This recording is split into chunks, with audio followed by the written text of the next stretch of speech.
C Joseph Vijay எனும் நான்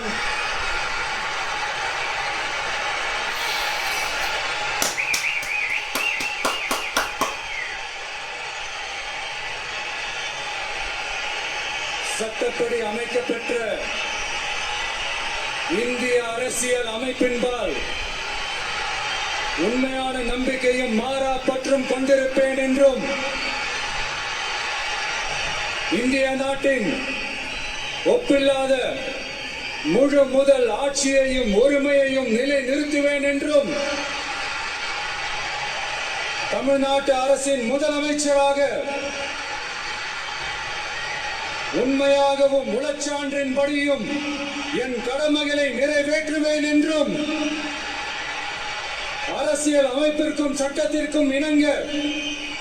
அச்சமும் ஒருதலை சார்பும் இன்றி விருப்பு வெறுப்பை விலக்கி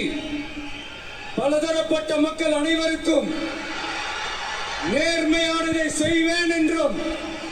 ஆண்டவன் மீது ஆணையிட்டு உறுதிமொழிகிறேன்.